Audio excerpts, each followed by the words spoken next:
क्या मोदी और ट्रंप का संबंध फिर तनाव में आ रहा है? क्या रूस से सस्ता तेल खरीदना भारत की मजबूरी है या अमेरिका को नाराज करने का जोखिम उठाने वाली रणनीति? क्या ट्रंप के टैरिफ भरी धमकियां दोस्ती की भाषा है या भारत पर दबाव बनाने की पुरानी अमेरिकी नीति का हिस्सा? अगर भारत अमेरिकी दबाव में झुकता है तो क्या उसकी स्वतंत्र विदेशी नीति और रणनीति पर सवाल खड़ा होगा? डोनाल्ड ट्रंप का एक हालिया बयान से और भारत अमेरिका के रिश्तों पर एक बार फिर दुनिया भर की निगाहें टिक गई है।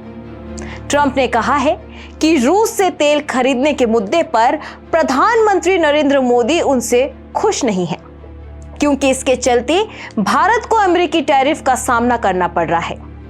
ट्रंप ने यह भी कहा कि उनके पीएम मोदी से अच्छे रिश्ते हैं, लेकिन साथ ही टैरिफ बढ़ाने की चेतावनी भी दी। तो क्या यह सिर्फ एक बयानबाजी है या इस बात का इशारा है कि दोनों देशों के बीच जिस बड़े व्यापार सौदे का इंतजार था उस पर हमेशा के लिए ग्रहण लग गया है? आइए समझते हैं कैसे रूस से तेल खरीदने के मुद्दे और टैरिफ की लड़ाई ने दोनों दोस्तों के बीच एक बड़ी दीवार खड़ी कर दी और इस सौदे का भविष्य क्या है। एक दौर था जब हाउडी मोदी और नमस्ते ट्रंप जैसे कार्यक्रमों में दोनों नेताओं की दोस्ती की मिसालें दी जाती थी। दोनों एक दूसरे को करीबी दोस्त बताते थे और एक बड़े व्यापार सौदे की नींव रखी जा रही थी। लेकिन रूस यूक्रेन युद्ध ने कहानी बदल दी। पश्चिमी देशों ने रूस पर कड़े आर्थिक प्रतिबंध लगाए, पर भारत ने अपनी ऊर्जा सुरक्षा और राष्ट्रीय हितों को प्राथमिकता देते हुए रूस से रियायती दरों पर कच्चे तेल खरीदना जारी रखा।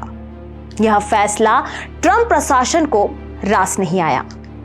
2025 में अमेरिका ने भारत के इस कदम के जवाब में कई भारतीय उत्पादकों पर भारी टैरिफ लगा दिए। अमेरिका का तर्क था कि भारत रूस से तेल खरीदकर अप्रत्यक्ष रूप से उसकी युद्ध क्षमता को आर्थिक मदद दे रहा है। यहीं से दोनों देशों के बीच व्यापारिक तनाव की शुरुआत हुई। तो सवाल है, इस तनाव का भारत पर क्या असर पड़ रहा है?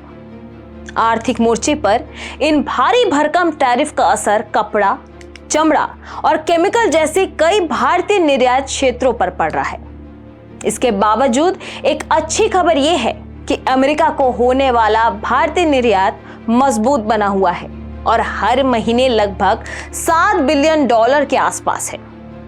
यह दिखाता है कि भारतीय उद्योग इन चुनौतियों के बीच नए रास्ते तलाश रहे हैं। हालांकि हाल ही के आंकड़े बताते हैं कि दिसंबर 2025 में भारत ने रूस से तेल का आयात घटाया है, जिससे वह चीन और तुर्की के बाद तीसरा सबसे बड़ा खरीदार बन गया है।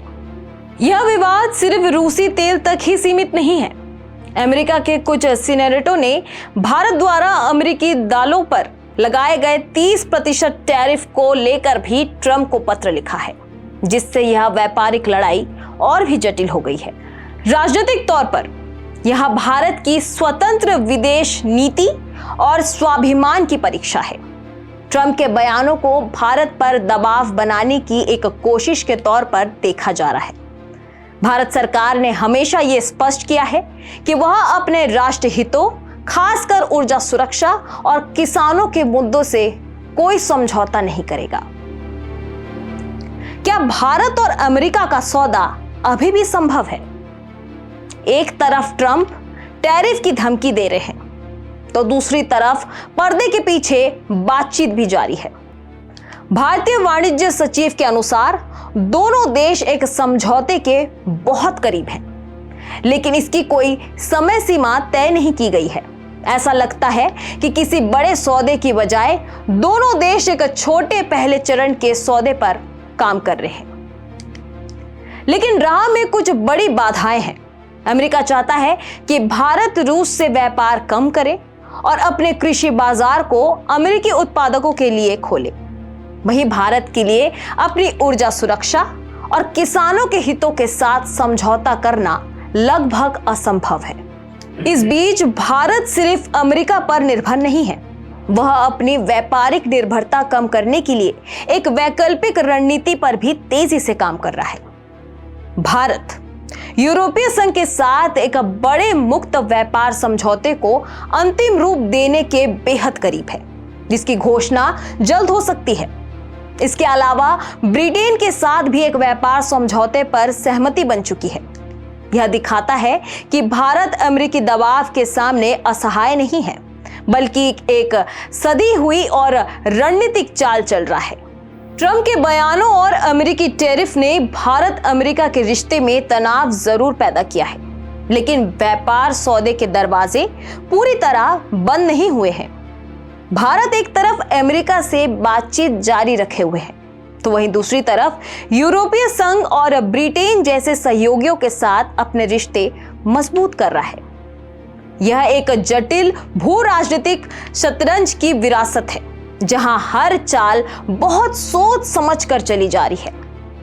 आपको क्या लगता है, क्या भारत को अमेरिकी दबाव के आगे झुकना चाहिए या अपने राष्ट्रीय हितों पर अडिग रहना चाहिए? आपकी क्या राय है, हमारे कमेंट सेक्शन पर जरूर बताएं। वीडियो को लाइक करें, शेयर करें और चैनल को सब्सक्राइब करना ना भूलें।